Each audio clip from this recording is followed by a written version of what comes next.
എല്ലാവർക്കും നമസ്കാരം. ഫെബ്രുവരി മാസ രാശിഫലങ്ങളെയാണ് ഇന്ന് നമ്മൾ നോക്കാൻ പോകുന്നത്.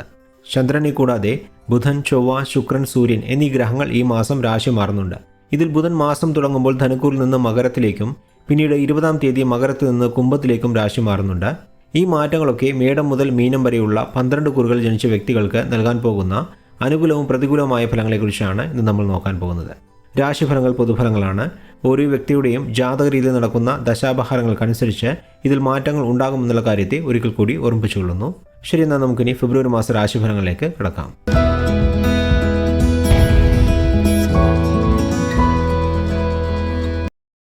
മേടക്കൂറിൽ ജനിച്ചവരുടെ ഫെബ്രുവരി മാസ രാശിഫലങ്ങളെ നോക്കാം. രാശിയാധിപനായ ചൊവ്വ ഫെബ്രുവരി മാസം 5-ാം തീയതി മുതൽ 10-ാം ഭാവവും തൻ്റെ ഉച്ചരാശിയുമായ മകരത്തിൽ സഞ്ചരിക്കുന്നതിനാൽ അനുകൂലമായ ഫലങ്ങളായിരിക്കും ഈ മാസം മേടക്കൂറുകാർക്ക് ലഭിക്കുക. മനോധൈര്യം അധികരിക്കും. ഭൂമി സംബന്ധമായ പ്രശ്നങ്ങളുള്ളവർക്ക് അതൊക്കെ പരിഹരിക്കാൻ സാധിക്കും. ചിലർക്ക് ഭൂമി വാങ്ങുവാനുള്ള യോഗമുണ്ടാകും. പ്രത്യേകിച്ച് കൃഷി, കൺസ്ട്രക്ഷൻ ഇതുപോലുള്ള മേഖലകളിൽ പ്രവർത്തിക്കുന്നവർ, പോലീസ്, പട്ടാളം, നേവി പോലുള്ള യൂണിഫോമുള്ള ജോലികൾ ചെയ്യുന്നവർ, ഇവർക്കൊക്കെ അനുകൂല ഫലങ്ങൾ ഈ മാസം കൂടുതലായി ലഭിക്കുന്നതാണ്. ധനസ്ഥാനാധിപനും 7-ാം ഭാവാധിപനുമായ ശുക്രൻ മാസം തുടങ്ങുമ്പോൾ 9-ലും പിന്നീട് 10-ാം ഭാവത്തിലും സഞ്ചരിക്കുന്നതിനാൽ സാമ്പത്തിക നേട്ടവും കുടുംബത്തിൽ സന്തോഷവും സമാധാനവും ഉണ്ടാകും. കലാരംഗത്ത് പ്രവർത്തിക്കുന്നവർക്കും ഈ മാസം അധികം നേട്ടങ്ങളുണ്ടാകും. വിവാഹകാര്യങ്ങൾക്കും അനുകൂലമായ സമയമാണിത്.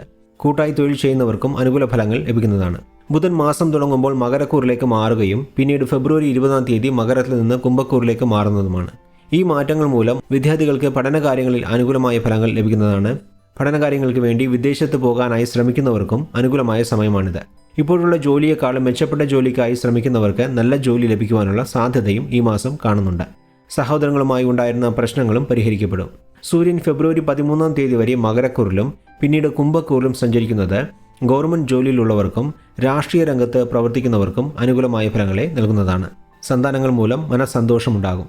മാത്രമല്ല, ഈ മാസം സൂര്യനും ശുക്രനും ബുധനും ചൊവ്വയും ചേർന്ന് തൊഴിൽ സ്ഥാനത്തിൽ സഞ്ചരിക്കുന്നതും തൊഴിൽപരമായ കാര്യങ്ങൾക്ക് അനുകൂല ഫലങ്ങളെ നൽകുന്നതാണ്. വ്യാഴത്തിൻ്റെ ജന്മരാശിയിലുള്ള സഞ്ചാരം സാമ്പത്തിക കാര്യങ്ങൾക്ക് അനുകൂലമല്ലെങ്കിലും വ്യാഴദൃഷ്ടി മൂലം കുടുംബാംഗങ്ങൾക്ക് അനുകൂലമായ ഫലങ്ങൾ ലഭിക്കുന്നതാണ്. വീട്ടിൽ ശുഭകാര്യങ്ങൾ നടക്കാനും സാധ്യതയുണ്ട്.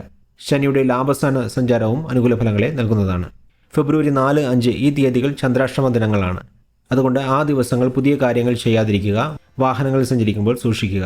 മൊത്തത്തിൽ നോക്കുമ്പോൾ മേടക്കൂറിൽ ജനിച്ചവരെ സംബന്ധിച്ചിടത്തോളം ഫെബ്രുവരി മാസം അനുകൂലമായ ഫലങ്ങളെ നൽകുന്നതാണ് എന്ന് പറഞ്ഞുകൊണ്ട് മേടക്കൂറിൽ ജനിച്ചവർക്കായുള്ള ഫെബ്രുവരി മാസ രാശിഫലങ്ങളെ ഇവിടെ നിർത്തുന്നു. അടുത്ത വീഡിയോയിൽ ഇടവക്കൂറിൽ ജനിച്ചവരുടെ ഫലങ്ങളെ നോക്കാം. അതുവരെ എല്ലാവർക്കും നന്ദി, നമസ്കാരം.